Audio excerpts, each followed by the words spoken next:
Hi everyone, good morning. আবারও স্বাগত আমার একটি নতুন ভিডিওতে। আশা করি সকলে খুব ভালো আছেন আর সুস্থ আছেন, আর আমরাও বেশ ভালো আছি।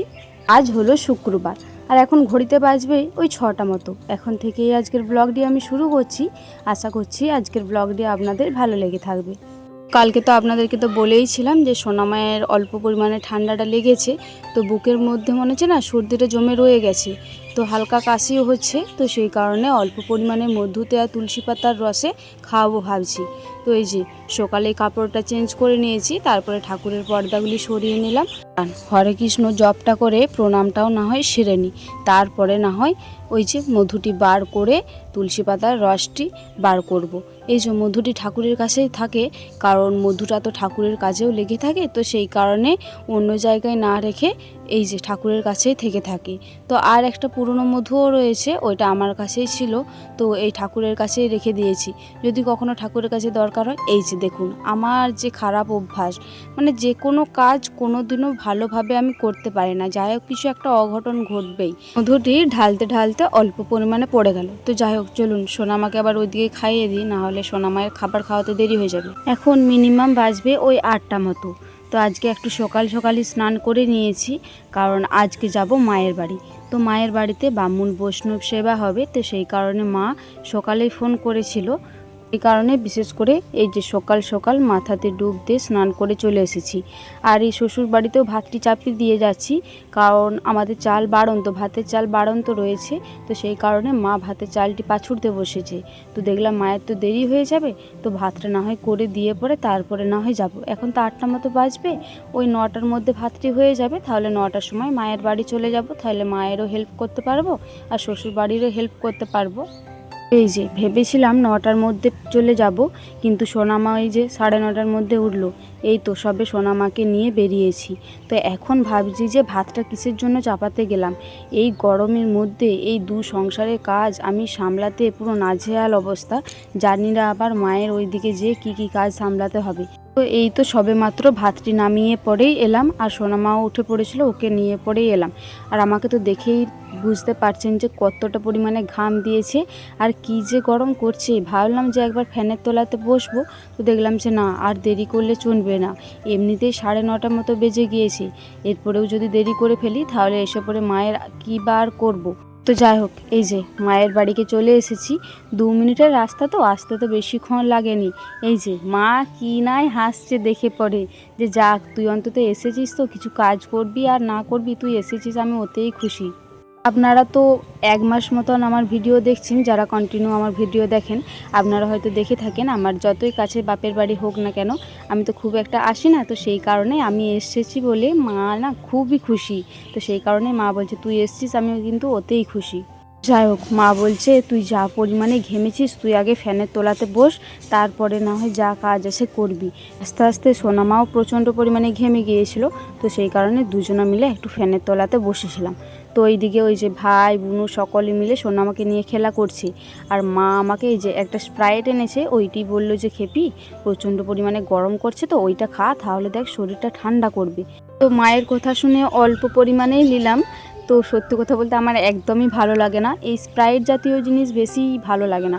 ওই যে মাজা টাইপের যে জিনিসগুলো হয় বা মাজাটাই আমার খুব ভালো লাগে, কিন্তু এই জাতীয় জিনিসগুলো আমার ভালো লাগে না। সেই কারণে ওই 2 ঢোক মতো খেয়েছি, তারপরে ঠাকুমাকে দিয়ে দিলাম, এরপরে ঠাকুমা বাদ বাকিটা খেয়ে নেবে। যাই হোক অনেকক্ষণই রেস্ট নিলাম। তো মা বলল যে তোকে আর সেরকম কিছু করতে হবে না, ওইখানে আর সেরকম কিছু কাজ নেই। উনুনে না মা অনেকগুলোই তরকারি করে নিয়েছে, যেমন হচ্ছে শাক করে নিয়েছে, কুমড়োতে এঁচোড়ে আলুতে পটলে একটা সবজি হয়েছে ওইটাও করে নিয়েছি, আর ভাজা চচ্চড়ি মতো হয়েছে ওইটিও করে নিয়েছে। এই যে কাল্লা ভাজাগুলি করেছিল, তো মা এগুলো করেছে, তারপরে ভাতটা চাপিয়েছে।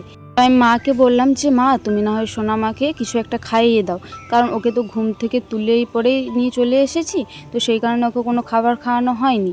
তো সেই কারণে মাকে বললাম তুমি না হয় খাইয়ে নাও, আমি না হয় এই যে কাল্লা ভাজা কটি রয়েছে এগুলি নামিয়ে আমি গ্যাসকে চলে যাচ্ছি। এরপরে শুধুমাত্র হবে ডালটি হবে, আর আমের চাটনিটি হবে, আর পায়েস হবে।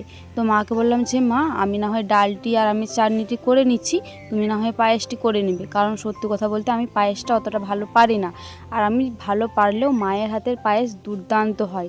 তো সেই কারণে মাকে বললাম আমি চাটনিটা আর ডালটা করে নেব, তুমি না হয় পায়েসটা করে নেবে।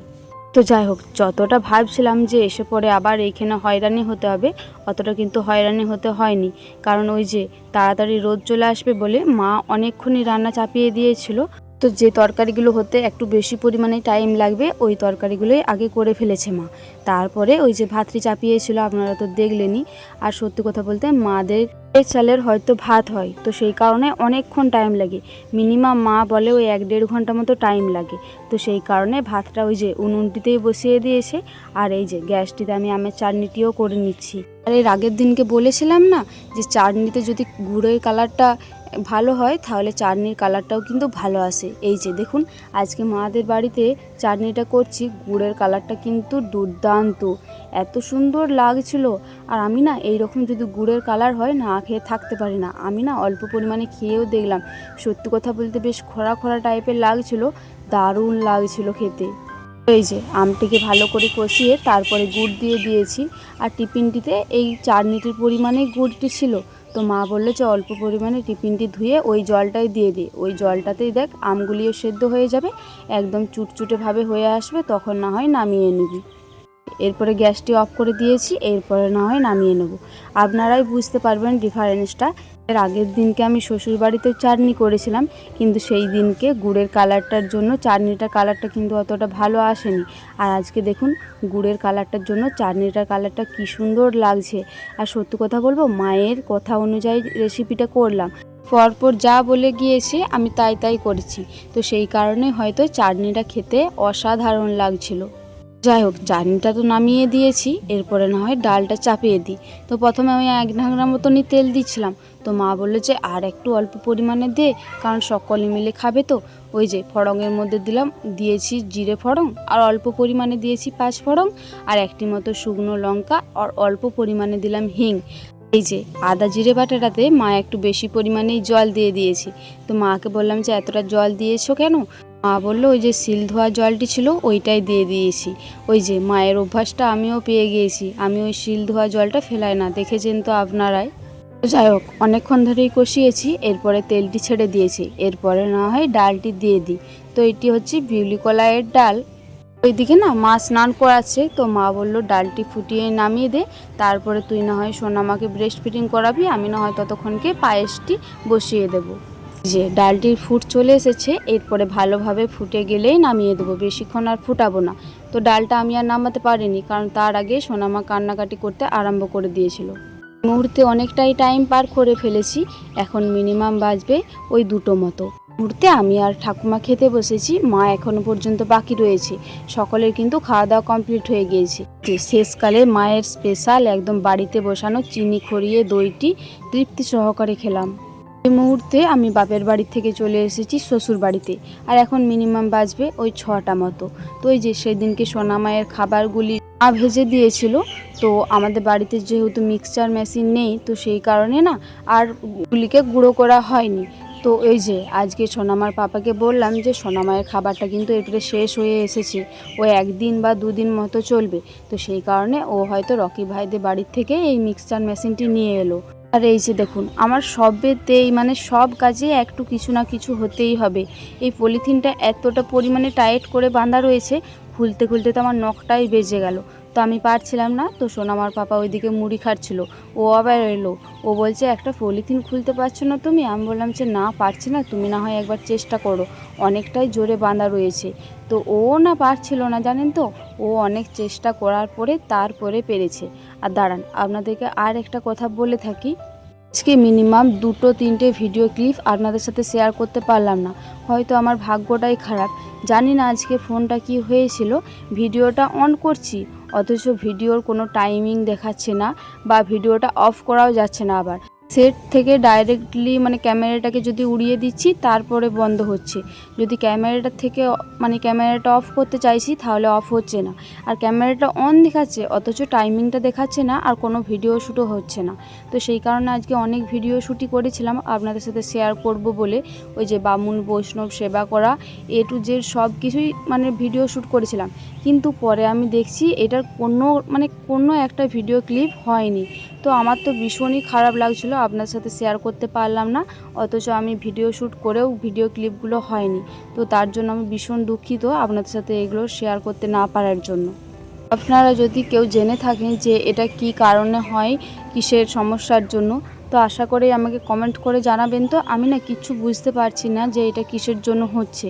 যদি সমস্যা হতে থাকে তাহলে তো অনেকটাই প্রবলেম হয়ে যাবে, আপনাদের সাথে তো আমি কিছুই শেয়ার করতে পারবো না। কালকে থেকে হয়তো দেখলাম কোনো ভিডিও ক্লিপই আমি নিতে পারছি না। তো কেউ যদি জেনে থাকেন আশা করেই আপনাদের কাছে অনুরোধ করলাম আমাকে জানাবেন এটা। যাই হোক, অনেক কিছুই বললাম। এইদিকে বেশ অনেকগুলি গুঁড়োনো হয়ে গিয়েছে। তো এই যে ওগুলো এরপরে চেলে নিচ্ছি, কারণ ওই যে গুঁড়ো গুঁড়ো মতন থাকে, তো ওগুলি আরও একবার মিক্সচার করবে, তারপরে আর একবার গুঁড়িয়ে ভালোভাবে রাখবো। এইদিকে অল্প পরিমাণে চালছি আর অল্প পরিমাণে কৌটোতে রেখে দিচ্ছি, তাহলে কাজটি তাড়াতাড়ি হয়ে যাবে। একেবারে অনেকটা যদি হয়ে যায় তখন কুড়াতে অসুবিধা হবে। তো সেই কারণে অল্প অল্প করে চালছি আর অল্প অল্প করে রাখছি। চলুন এই কাজটি পুরোটাই কমপ্লিট করে নিই। আর আজকের ভিডিওটি এই পর্যন্তই, আবারও দেখা হবে পরবর্তী কোনো ভিডিওতে। ততক্ষণে সকলে খুব ভালো থাকবেন আর সুস্থ থাকবেন। আর আজকের ভিডিওটি ভালো লেগে থাকলে একটি লাইক, কমেন্ট, শেয়ার আর সাবস্ক্রাইব করে আমার এই ছোট্ট চ্যানেলটির পাশে থাকবেন।